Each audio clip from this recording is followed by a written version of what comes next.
Welcome to the Beyond Jiu-Jitsu podcast. This is episode 153, dealing with flexible guards and how to smash small people.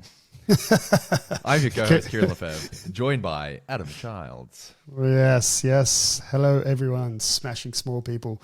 That is not exactly what we're talking about today, sort of, but that was just I wouldn't call it an inside joke, but when Kieren and I were talking about what we would talk about on this episode, and we were messaging each other through WhatsApp, and I kind of just like very broadly, I didn't say how to beat people with flexible guards. I was just like, how to smash small people. But in my head, I was like, I was talking about small guard players with really flexible guards. It's hard to make space and then fill that space before they refill it. And anyway, hence colloquially, we'll just refer to it as smashing small people. And in my mind, I literally thought that Adam wanted to do an episode on okay, so here's the scenario, guys. You're 100 kilos. You're rolling up against a 50-kilo chick. This is what you got to do. Make stuff up, knee on belly. Yeah.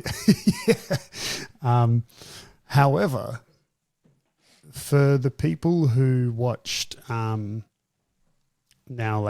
2 weeks back, as of this episode's live, for people who watched the Polaris event that was on at the same weekend as the Gordon Ryan's return to Who's Number One, the big standout star of that whole event, of the whole weekend, of one of the best performances over the last X amount of jiu-jitsu competitions, was for Fabricio Andre, who made it all the way to the final and then got beaten by Kieren. But I mean, he's 66 kilos, I think, and took out Giancarlo Bordoni, who was the 88 kilo reigning ADCC champion.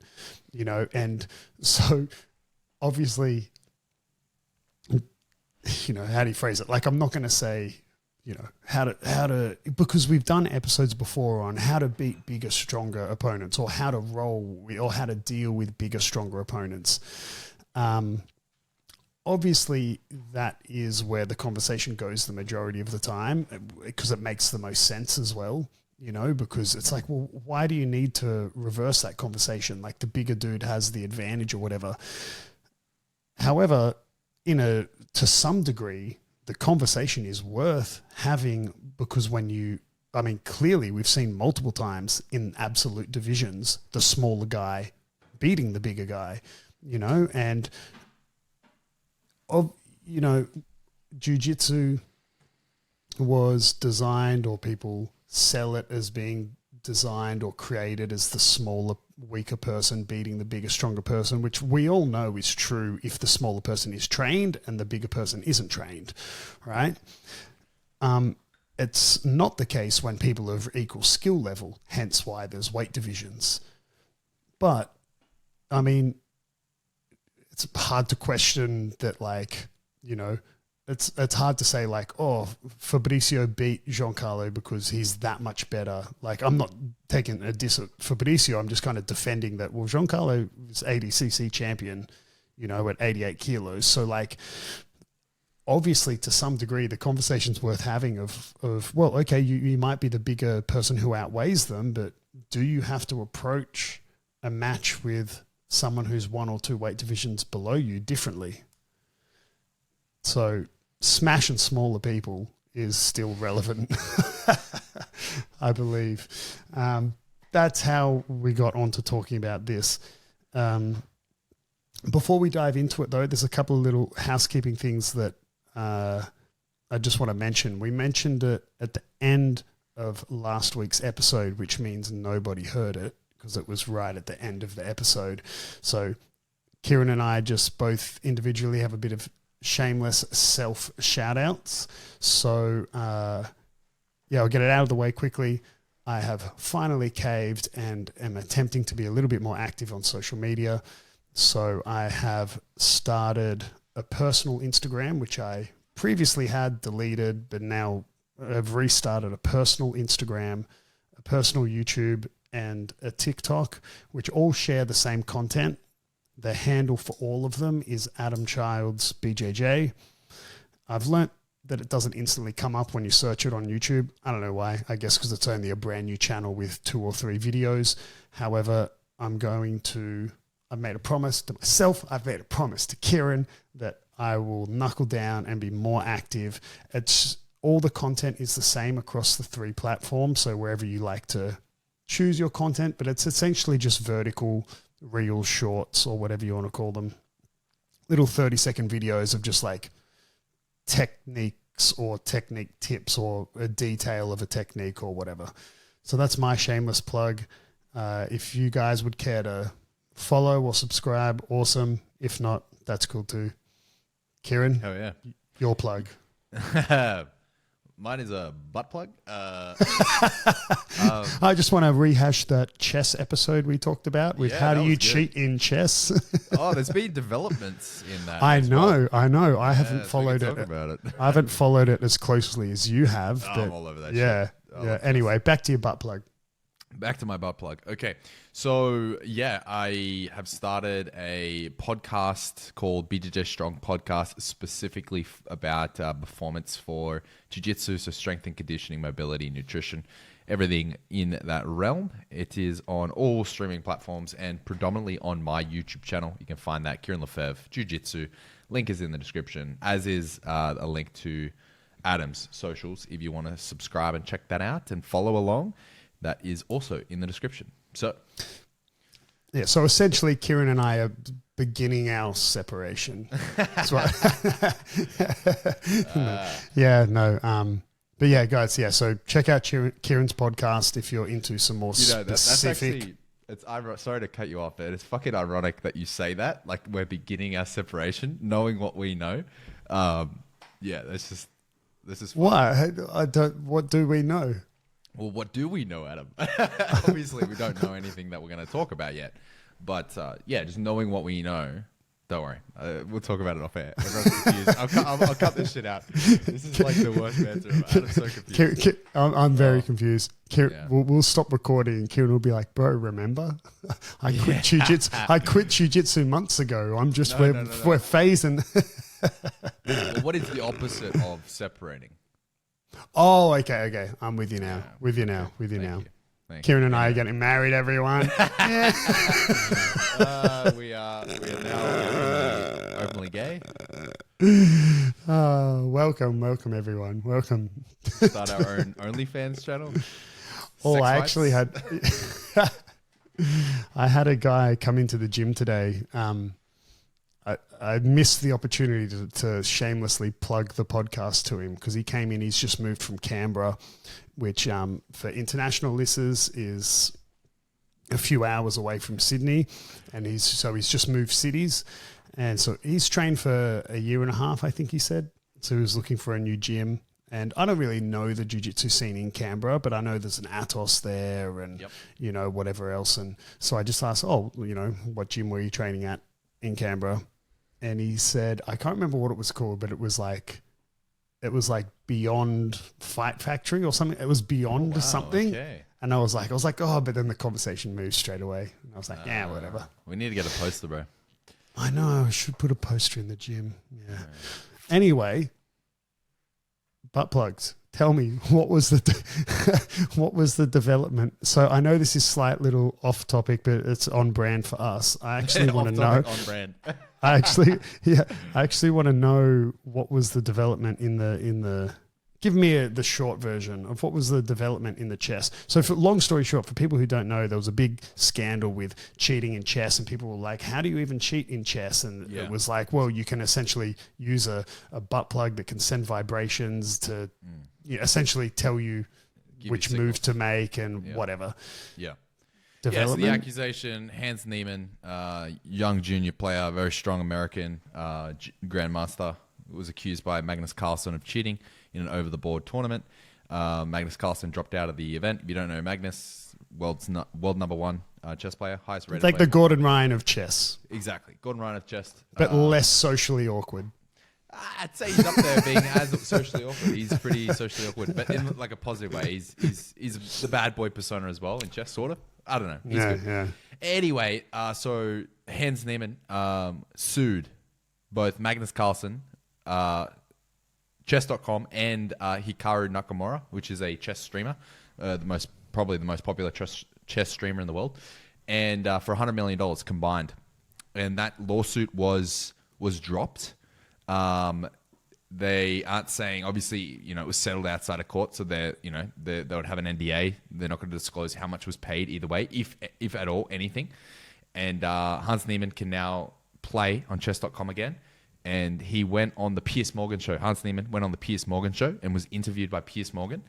And Piers just would not let the butt plug thing go. He just kept bringing it up. Oh, really? Just cringeworthy. Just kept hammering it. And Hans did the show with his lawyer, which was a bit weird. And it was a very awkward, fucking hilarious interview. Even if you don't like chess, it's actually worth watching. It's pretty funny. I mean, I don't know how many people like Piers Morgan either. But he's a pretty. I mean, I don't operate in the journalism circles but like in terms of, like, he's not a empathetic, sympathetic interviewer. Like, he's very aggressive. And that's exactly how the interview went. It was incredibly aggressive. Which is fine if in the particular interview, conversation, argument, whatever you want to label it, that's fine if you agree with Piers's point of view, because and then it's fine, when you enjoy seeing someone hammer someone when you agree with that person's point of view. But it's not a very diplomatic show, is it? The Piers Morgan show. But Piers straight up asked him, he's like, have you ever cheated in chess using a butt plug? Like, have you ever? Oh, I bet he did. I bet. Multiple times he kept bringing it up. It was so bad. But obviously that was an offhanded comment made by a different chess streamer, retweeted by Elon Musk, which is why people attach to this story. Right. Anyway. All right. Well, that's the butt plugs. On to what we're actually talking about today. So essentially, small guys. I want to talk about how to deal with smaller guys, predominantly their guard, but how do you deal with them as a whole? Because even though I'm, when I was in my competitive stage of my career, I would fight at 88 kilos, and then I moved up to 94. If I had, if I was going to go do Worlds or something, I would make it back down to 94. But day in day life at the moment, I walk around, I wake up in the morning at about 100 is what I'm at, usually around about 100 kilos. 220 pounds for Americans. You didn't call them freedom units. Yeah. That's usually what Kieren called it. He thought he'd give it a break. So I'm obviously a bigger dude. I'm also 6'4", so I'm not like I'm not a short dude who's big because I'm overweight or jacked. I guess the more I lean into my dad bod, I kind of move closer towards just being a fat shit. But I would most commonly be referred to as lanky. I'm pretty lanky. I guess now I'm probably skinny fat, which is quite a unique skill to have, to be able to do both those things at once. Both be lanky and skinny fat. Yep. Yeah. Okay. But so I'm obviously a bigger dude. Shaming you today. Yeah, that's right.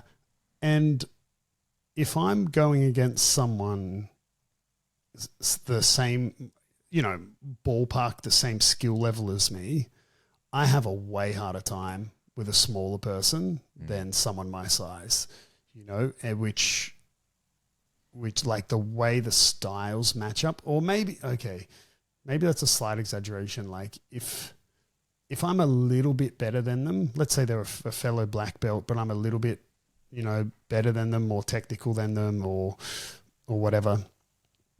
Maybe I deal with them okay, but if they have anything that edges me out, and what I mean by edges me out, because there's multiple attributes, so if everything's equal but they're a little bit more technical than me, or if everything's equal but they've got a better gas tank than me, or if everything's equal but they've got, they're more aggressive, like if they edge me out in any particular area, I struggle with guys smaller than me way more than dudes my size. And I don't think that's unique to me. I know we've got quite a few big dudes in the gym, quite a few like sort of 6'4", over 100 kilo guys in the gym, not heaps, but a few of them. And the majority of them have a similar issue where they find it more difficult dealing with people smaller than them. And I think it comes from the fact that against a smaller opponent, regardless of the position, but I mean, again, mainly guard we might be talking about, but predominantly the issue is that the issue for me in this case is that it's very hard to create the space that you need, right? So if we're talking about passing the guard, the space we need is their knees separated from their chest, so I can get chest to chest. Or even if, it could be half guard, the ability to whatever it is, clear that top knee shield to get chest to chest. The ability to, you might get your seatbelt, but then the space you need to put your hooks in, right, is really difficult. And it can work the other way as well. When a smaller dude takes the space away from a bigger dude, the amount of space that I need to get my knee shield back in, or the amount of space I need to be able to pummel an underhook with my long fucking gorilla arm rather than a small arm. So it can be really hard to find the space you need, whether it's offensively or defensively. And then even if you find the space or create the space, typically the smaller person is much faster than you and they have less mass to move, so they can refill that space quicker than you can. And that's where a lot of the issue comes from, like dealing with smaller guys as a bigger guy. I totally get your point. And I think I was when you first brought this up, I kind of like threw it away, like offhandedly, like, well, but bigger guys, they're just heavier, they're stronger, it's not really, not worth talking about. It's not really what I was going for, but it's kind of like, okay, well, where's the substance there? But now that when you're explaining it, it makes perfect sense. I personally haven't had that situation too often because I'm in the middle. I'm a middleweight. Like, you're in the middle, but you've been on the other end of it in the sense that you've beaten dudes in the absolute division who are way bigger than you. Yes. Right? Yes. So like, yes. if like, that is true. That is true. I've been on the opposite end. In that case, like, I mean, for example, like, don't you, the conversation we're having now, let's imagine I'm coaching or Casper, who you've met, right? But for those, Casper's one of my students who is 6'2", 6'3", but he'd be like 110 kilos, jacked, muscle, Polish dude. I think he came up previously on an episode. He works as like a stonemason is his job. He's like hauls granite all day. Polish stonemason. Yeah. And, so like, and he fights absolute or whatever. So if Casper lost to a 60, 70 kilo guy, which Casper's a blue belt, right? So obviously regardless of win or lose, he's got a long way to go. But if Casper lost to a 70 kilo blue belt, like, I would be having a conversation about like, this is how you deal with a smaller dude. Because obviously you lost to him. So it's not just as simple as, or like, and like I said, it's a different attributes. Okay, maybe he lost to you because he was absurdly more technical than you. Okay, yeah, like, let's, we got stuff to work on. But like, sometimes it's not. Sometimes it's like you approach the match completely incorrectly. And so, yeah, like I said, you're in the middle. So that's hard for you to find someone that much smaller than you. Like, you'd have to be going down to, like the super tiny dudes, and there's not a lot of them. Yeah. And for you to get that sense of feeling, but then even then, again, your body type, it's not like you're tall for your weight division. Like you're also not. Yeah, exactly. You're also not short for your weight division. Yeah, but so straight in the middle. Yeah, yeah. So I think it is a conversation worth having. Yeah, I often come up in matches. I either come up against someone that's the same height as me or taller. Yeah. Usually. Yeah, and see, I was the opposite. Like all through through the belts. I think I could count on one hand the amount of times I fought dudes my height. Well, you just said you compete at 88. I compete at 88. You're 6'4". Yeah. I'm like 5'10" on a good day. Yeah. Shoes. yeah. Like, for me to make 88 again, it would require, like, I don't even know if I have the willpower in me for the amount of dieting or nutrition plan following that would. I know someone who can write a great program, but we're talking with the gi 88, so we're talking 14 kilos to lose. Like, that's a fucking lot of weight, bro. Like, take some time to do it properly. But or more, I guess. Sometimes, like, fuck, depends how strict you are, I guess. And we could do it. We could do it in fucking 6 months. But I'm just saying, like, I could go. So I heard an interview. You know how talking about losing weight, obviously celebrities, actors go through huge body transformations, and you can throw the argument of, I could do that if I had a personal chef and I was getting paid $50 million. And it's like, okay, maybe a lot of people, that one motivating factor is all it would take. But even with the motivating factor of millions of dollars, it's still difficult. Like, especially if we're looking at shit like Matthew McConaughey in, what was it, Dallas Buyers Club, I think, and like the like Christian Bale in The Machinist. Like, bro, even with millions of dollars, like, that's crazy shit. But I think Matthew McConaughey was doing heaps of runs and barely eating stuff and whatever. And I saw in an interview something along the lines of, like, he hurt his ankle while he was losing all this weight. And then he realized that he could just eat fuck all and drink as much red wine as he wanted and didn't have to run, and the weight was still coming off him. And he's like, well, why am I going for these runs? Yeah. Be healthy. Yeah, totally. Yeah. But yeah, anyway, so back to these little motherfuckers. That's so frustrating. So I've trained a lot with guys, not just like smaller than me because I'm on the heavier end, but like the small, flexible guard players who are incredibly competent at their guards as well. So I spent a long time with Michael Lange, still to this day, the best Spider Guard player in the world. And then I've spent a lot of time with Levi Jones-Leary, which is one of Australia's biggest names, and then also one of Australia's top black belts who hasn't had the fame that Levi's had, but he's still incredibly good, is Ari Tabak, his last name, I believe it is. Yep. And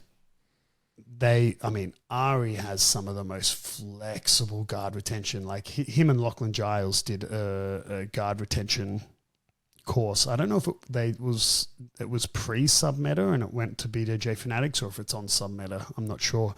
But Lachlan Giles and Ari have a guard retention course. So I've spent like a lot of time training with some of the smaller dudes with crazy flexible guards. And in my opinion, if you want to pass their guard, it's a bit of a catch-22, which is that one of the best ways to pass their guard is with stack pass styles of passing, big, heavy pressure stack pass. But the catch to that is that because that's the best way to pass their guard and kind of like the only way you can pass their guard, everyone tries to pass their guard like that. So therefore they've spent years being incredibly good at either defending those passes or never even letting you get the necessary, grips or whatever for that pass to eventuate. And even as someone the same weight as those dudes, I still think that's the case. And I'll tell you why. When you watch like two lightweights or featherweights or whatever, why do you think it's so common that there isn't a guard pass? There's like, even the dude from the top will go for some like bolo rolling back take or whatever. Because it's like, to some degree, there's almost like this accepted, well, the guard's impassable, so the only way to progress is to get straight to the back. Because there's like no one's passing either person's guard, And then when you add in the fact that if they're the same weight, they don't have the weight the weight advantage for the stack pass, for the pressure pass to pay off. So that's a dead end. So they go down the route of like bolos from the top and crab ride and all this sort of stuff. Usually they're guard specialists, right? Because in the coming up through the ranks, if you're naturally a 66 kilo competitor, and even with the average, I'm not saying everyone needs to be 100 kilos that you're rolling with, but even with the average spread, even a 66 kilo person going up against something that's like 80 kilos is still a weight advantage. So normally they'll probably be playing guard throughout their entire careers. They're guard specialists. The two guard specialists clash. You know, good luck. Yeah, and that tends to be what happens. Hence why we had a whole period of like double guard pulls and people getting DQ'd for double guard pulls and no one coming up. Like, so, back before you started training, Kieren, so now if you double guard pull, if one person like concedes the double guard pull and comes up on top, they get an advantage for that. Oh, I thought they just got points. No, they get an advantage for it. But previously you got nothing for that. There was zero incentive for coming up. So, we had that whole period. But when you're a bigger guy, if you can progress your stack pass, you have the weight and the pressure to kind of get the job done to some degree. Now, I remember even Levi telling me years ago who he got his black belt from Murillo Santana from Unity.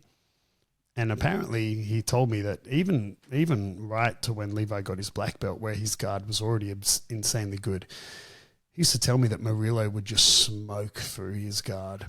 And Murillo's a bigger dude, but he's not a 100 kilo dude, right? Like I think he's around the 88, which is still bigger than Levi, and Murillo would just do essentially over-under passes and stack passes. And the reason it's so valuable is you get the hip control, ideally the hip control necessary to avoid the amount of inverting and mobility that these smaller guard players have.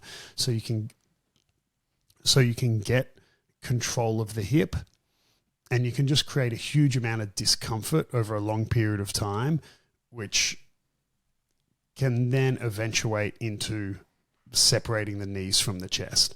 But it's by no means a quick pass. The last time I rolled with Ari was probably about 2 years ago. And I think it took something insane, something like 7 minutes or something of having Ari in a stack pass with his like inner thighs touching his earlobes, and just until I could eventually get a wedge in between his quad and his chest, and I did this stack pass that goes around to north-south, and then, if it was a comp, we were just rolling. If it were a comp, I would have gotten the points, but then like instantly he did this invert thing and just like re-guarded from north-south, and I wasn't even mad. I laughed. I was just like so impressed at the re-guard, but it definitely highlights the frustration of rolling with these smaller dudes. I find it a real pain and a real chore to be able to, there's just not, I've always feel about it like it's a cartoon where I'm the big dopey ogre and there's a small dude on my back and I'm just like, and I can just never catch them.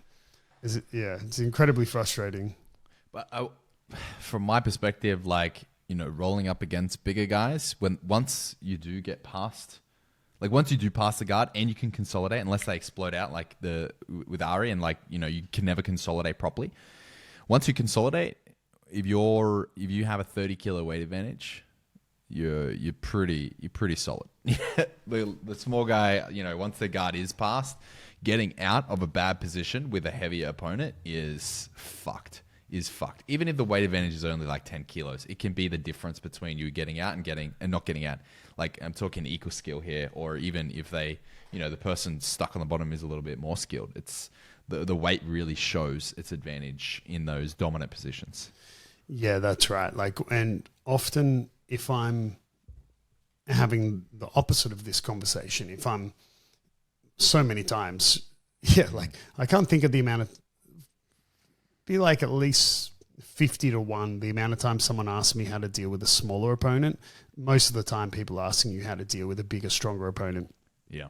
And I'm always talking about, well, man, you can't let that weight settle on you. Like you almost got to imagine that crossface chest to chest position, like that may as well be a submission. Yeah. Or that is a pass, you know, like, cause you're so fucked from there, you know? Yeah. But unfortunately it usually takes, and this probably came up talking about dealing with bigger opponents, the technique required to deal with a bigger opponent is like, how do I explain this? Like it's, you know, if, let me just give like a silly metric. Like if we just put it into numbers to make it real simple, like let's imagine you had technique points and kilograms. So if someone's 10 kilos heavier than you, you don't need 10 technique points. It's almost like you need 20 technique points to deal with that. Like you need way more technique to deal with the weight. And that's compounded massively once you get over a certain weight. And the example I always give is I say, well, once you get, I use 100 kilos as the more or less benchmark. I go, once someone's over 100 kilos, the amount of technique required to deal with that amount of weight and mass is huge, right? Like they just have such a big advantage. So when you do see a small dude dealing with that person, they're typically very, very technical, because it just becomes a matter of physics, really. And what I mean by that is, you know, and I don't know, I feel like I had this conversation either on this podcast recently or with a student recently. So forgive me if this came up a couple of episodes ago. But yeah, like if I lined up next to you, Kieren, like 2 barbells, and you can't see the plates or the plates are invisible, it doesn't matter, that they look identical, but one weighs, you know, 1 ton and one weighs 2 tons, and I ask you to deadlift them and then tell me which one's heavier, it'd be irrelevant. You can't tell me because like you can't move either of them, right? So it's almost like that. Like once you get to a certain weight, it kind of like doesn't matter, because you like the physics come into play. Yeah, that's a really good analogy. Yeah, and I know that's kind of casting a quite a vague thing, but you know, so that's why you see people. Sense. That's why you see people who, let's say again, someone who's come up in the podcast heaps of times, Eric, who's like a 90 kilo, 95 kilo blue belt, who is a handful for everyone, and then you've got me, who's a professional black belt. It's what I do for a career. And you've got this other black belt in the gym, Carl, who's about 110 kilos, but he's not a career black belt. Eric has a way harder time rolling with Carl than he does with me, right? Whereas for me, I have a harder time with Eric, the blue belt, than I do with Carl. Because like Eric can't deal with that amount of weight and mass. He's not technical enough yet. But with me, he can kind of, even though I'm 100 kilos, like Eric and I have very similar body types, right? We're both the same height. And, you know, so Eric can kind of essentially physically bully me, but he can't to Carl, right? And it's just like an example of how the technique required to deal with someone, and again, I just use vaguely 100 kilos, right, as the cutoff for when you struggle to deal with weight. That's like straight up rock, paper, scissors shit, bro. Well, yeah. But you would agree, right? Like, don't you reckon? Like, there's people that, okay, maybe not recently, but I know that if I chucked 110 kilo blue belt on top of you, that I know you're more technical than. Like the weight gets to a certain point that it's just really hard to deal with. Like you need a huge amount of technique to overcome that amount of weight. Yeah. It's not this linear progression that, I'm 2% more technical than this dude, so that should carry me, that should offset the 50 kilos. Nah, bro, no way. Yeah, I get what you're saying. It's like a weight advantage is cheap and a technical advantage is expensive in this metric. Like having a couple extra kilos has more buying power, if you will, than having a couple extra technique points in the arbitrary sort of like random scale that we've assigned it. And I couldn't agree more. Like you need way more technique to off balance a strength and size advantage. So if your opponent, but there is a big difference between someone, and I will, this is pointing out the obvious, but I have to say it. There's a big fucking difference between rolling with a training partner who's 100 kilos and really fucking strong, and a guy that's 100 kilos and is 100 kilos of pudge. Big difference. Right. It's like not even night and day. It's night and day. The 100 kilo of pudge may as well be another like 70 kilo dude. It doesn't matter. Their weight, is so long as you are strong enough to move their weight. Like I'm strong enough to move around a 100 kilo dude. If I get a 100 kilo blue belt, white belt or whatever, that I'm superior technique wise, 100 kilos isn't enough of a differential where like the weight is crushing me and I can't breathe sort of thing. Even, so I can manipulate them. However, if you replace that 100 kilo pudge with a 100 kilo dude that works in the steel industry and is moving like fucking... Or a stonemason. Or a stonemason. The reason I said steel industry is a mate of mine. Shout out to Martin. He's 100 kilos. And when I'm on bottom mount, it's not like he's 100 kilos. He's 100 kilos of fucking muscle and strength. It is so difficult to deal with. All of a sudden, his 20 kilo weight advantage on me is amplified because it's not just weight, it's muscle, it's strength. But if you get 100 kilos of fucking Play-Doh or just fucking, a dolly mass on top of you, it's like, yeah, right, fair enough, we can deal with this. You know what I'm trying to say? Like, yeah. There's within everything we're talking about, there's levels within that as well. But I think it also goes, it does also go back the other way to some degree, weight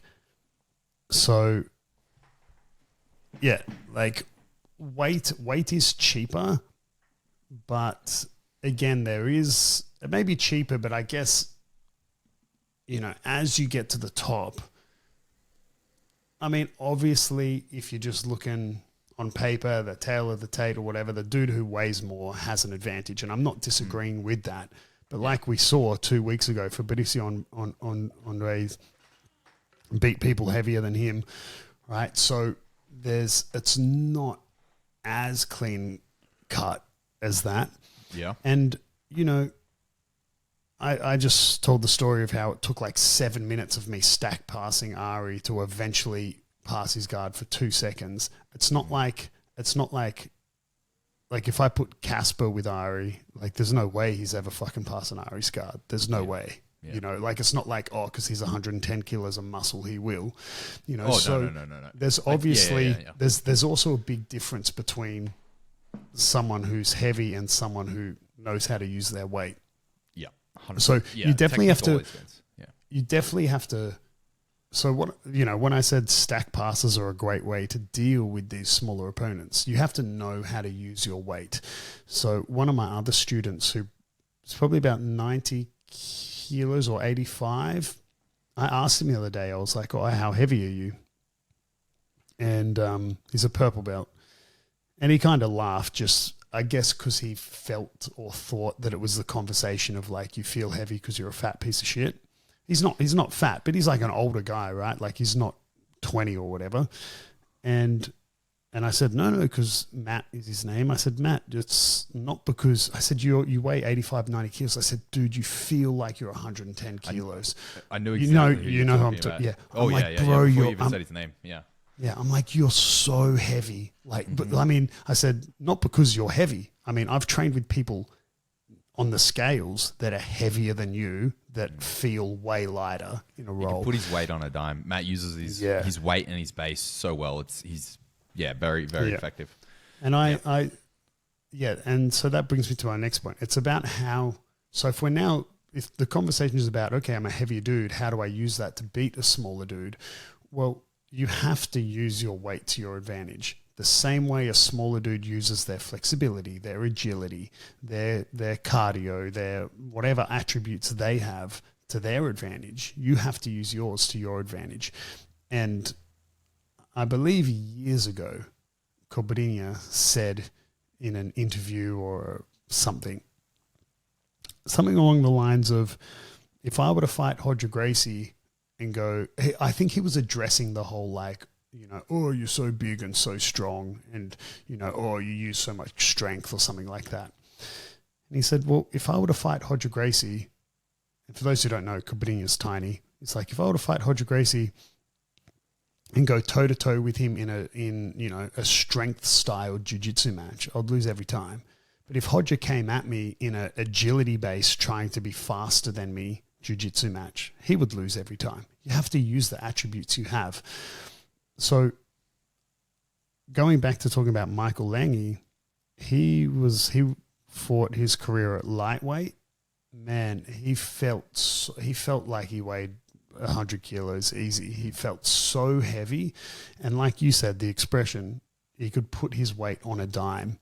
And the example I always give, and if people are still struggling to grasp with how important it is to be able to put your weight in the correct place at the correct time, this is the example I always give to newer students.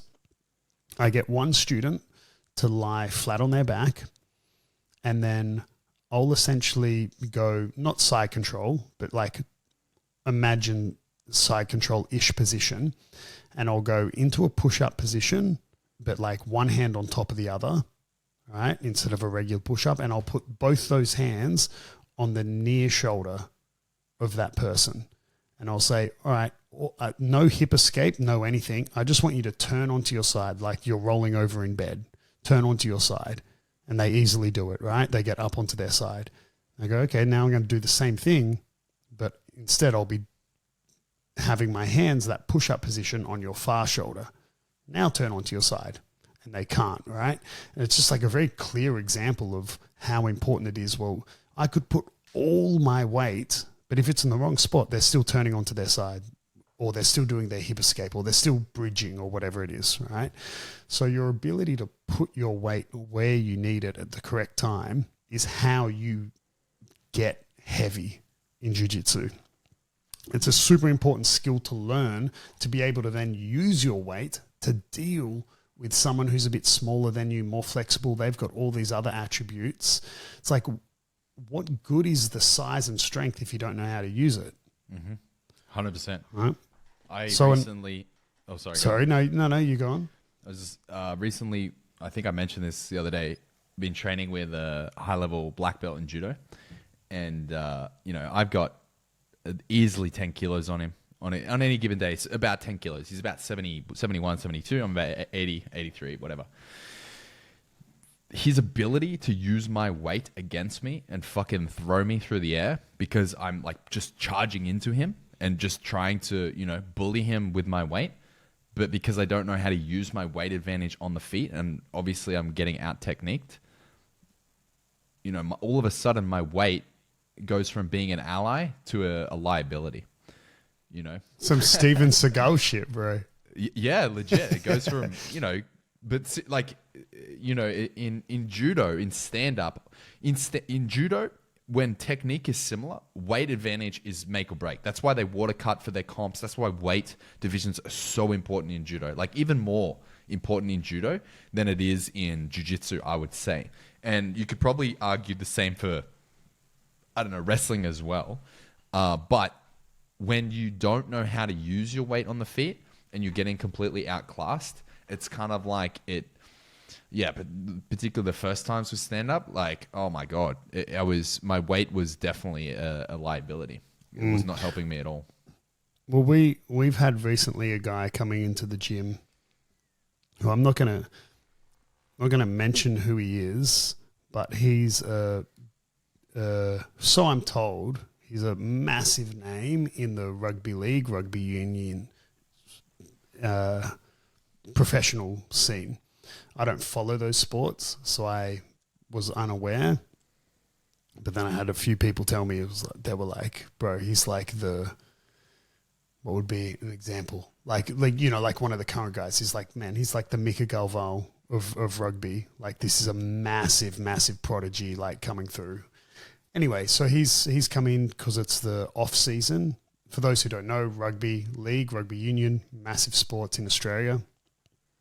And anyway, super nice guy.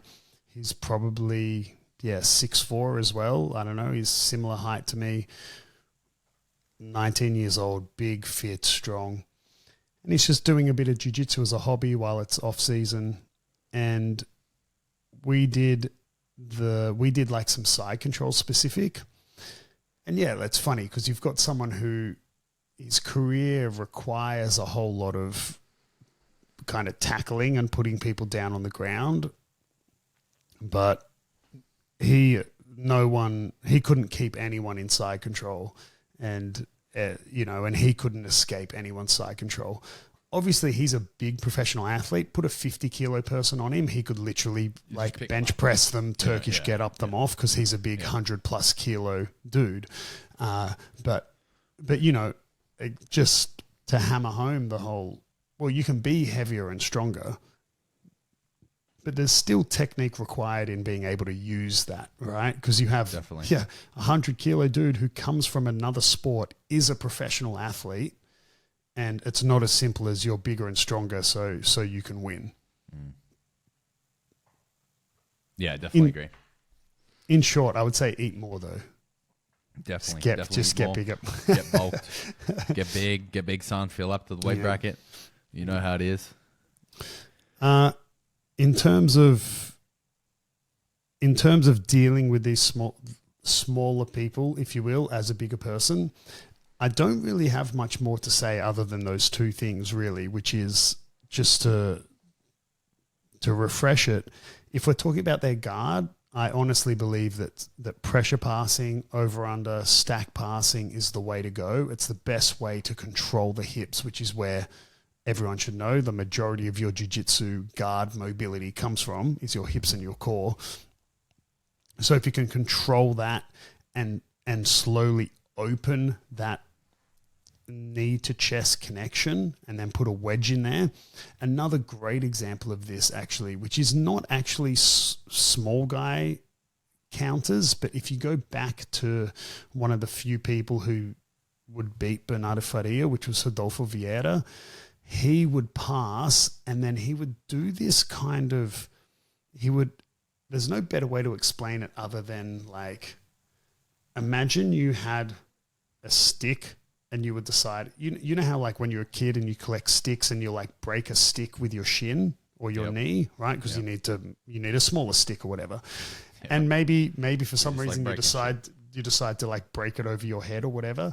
That's almost what Rodolfo would do. It was like he would have Bernardo's like collar and Bernardo's pants and be like prying it open and then wedging his head like in the middle, like to keep that, to not allow that quad to torso connection.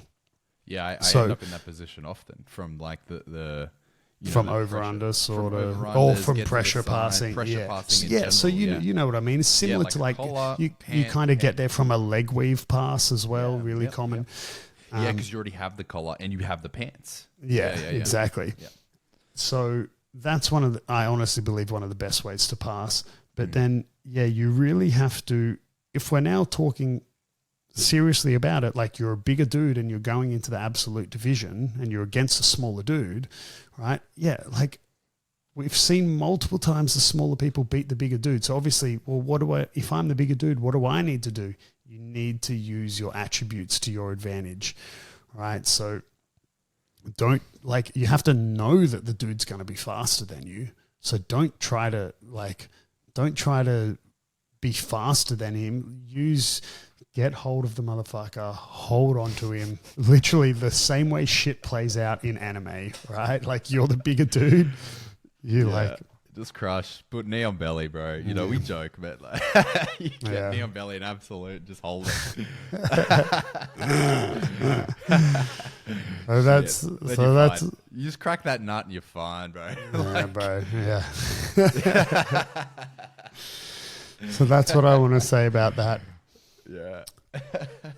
I want to move on to now what is zero relation to jiu-jitsu, but excellent. I want to share my something interesting, which is this like I think it's a laughable story. I think it's just weird how this story has played out all within like 1 week, right? Okay. So, for some reason, I don't know why, but probably, I mean, I have a 4-year-old son, so cartoons are in my life, but for some reason, Pokemon was in my head, right? Everyone knows Pokemon. And then I was like, when I was a kid, I used to watch Pokemon and I had some Pokemon cards and whatever. So then I kind of like went down this Pokemon rabbit hole and I was like, oh, I'm going to like, I wonder if my mum's still got my old Pokemon cards. And then I started Googling some of the cards. I was like, holy shit, some of the old cards are worth like, the most expensive ones worth $30,000, obviously condition depending. And I never had a huge amount of cards, but they were in like a binder in little plastic sleeves and stuff. And I was like, Mum, can you try find my cards? Like, you know, I was like, I know I don't have this one that was worth 30 grand because I wanted it at the time when I was a kid. I remember that card. Charizard, is it? It was, exactly. It was like one of the shiny Charizard ones. Yeah, man. That in mint condition apparently goes for 20 to 30 grand. But then I was like, oh, if my mum finds the cards, maybe I've got one card that's worth $200 and another card that's worth 50 and a few others. You know, I was like, plus I was then going down this rabbit hole of nostalgia. And I was like, oh, if she can find them, it'd be cool to just look at them again, right? Anyway, she hasn't been able to find them. They've for sure been thrown out years ago. Yeah. So then right after that, I was like, oh, I'm going to watch some of the old Pokemon with my son again. He's 4.5. So then I was like watching some of the OG Pokemon episodes or something, which he wasn't too into. And then I started to get more into than him. And I was like watching Pokemon and whatever.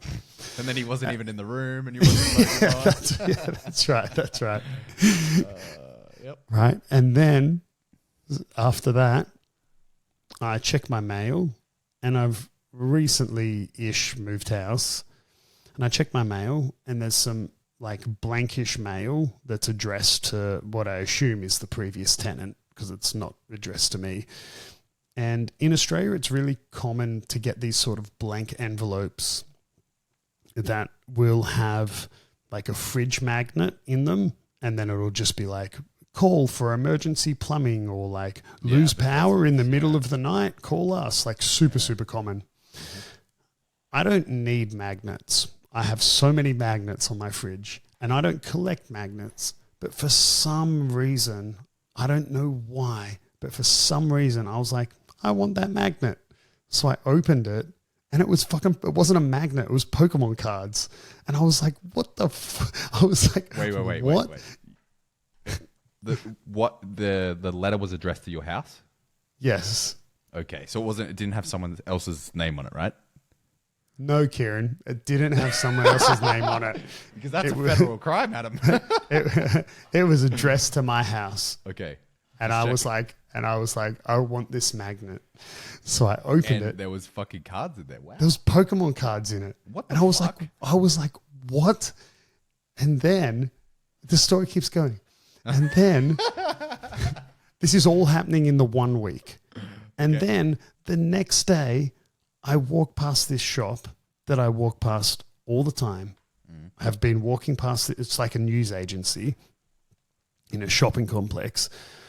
And I've walked past it so many times every day over the last however many months. But then I walk past it on this day and it's just got an A4 piece of paper and it's just like written up on it, like Pokemon cards available here. And sticky taped on the wall. That sign has never been there before. And I was like, what is happening? Man. I need to like sell my gym, go into the Pokemon business, man. Japanese I don't know. are taking over. I know it's not that interesting, but that was my week of wacky fucking Pokemon. Like it was just one thing after the other of Pokemon. Like, but the one that tripped me was the like cards in the mail. I was like, that's weird. I don't know why. What? And they were in Japanese. They were like the Japanese cards as well. They weren't even English cards. And I was like, what? I'd be scanning them. They could probably got traces in them. No, I already did. They were worth like 12 cents each. Yeah. Got rid of them. Yeah. Anyway, that was my thing. It was fucking weird. Shit. Well, my something interesting is really lame. Mine's like I just wanted to follow up with what episode was it? 151? 151, yeah. When we had post-competition analysis and banter. So I mentioned that I was posting the competition footage. It's now on YouTube. It's up. It's called The Fastest Sub I've Gotten in a BJJ Comp, and you can check that out on my YouTube channel. But only reason I mention it, not for like a triple plug, but more so that we did an episode on it. So if you want to see what we're talking about, there it is. Yeah, I was thinking, well, I think at the end of the day, that's more interesting than mine. Mine was just a shitty story about coincidences. Yours was jiu-jitsu related. So, I mean, like... But at that comp, there was Pokemon. Yeah, imagine. Although, I mean, you're due a phone in because last week you had like 3 for your something interesting. Yeah, that's true. I did. Wait, this one was a phone in a little bit, but not really. But yeah, I did have 3 last week, and they were very interesting. It's hard, man. I live a very boring life. It's hard to find something interesting every week. No, I like the Pokemon story. It was, yeah. Yeah, it was man, it was wacky. But I have had no interactions with Pokemon since. Okay. Except for the tattoo I got yesterday. Yeah. Had no interaction. Yeah. Fair enough. Anyway, guys, that's going to be it from us. Next episode 154, but then after that, I'm looking forward to 155, which will be the second episode of our recurring every 10 episodes theme of what Kieren and I have been working on for the past more or less 3 months, right, is how it works out roughly.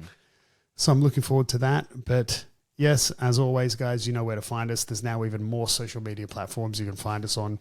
But you send us messages anywhere, any questions.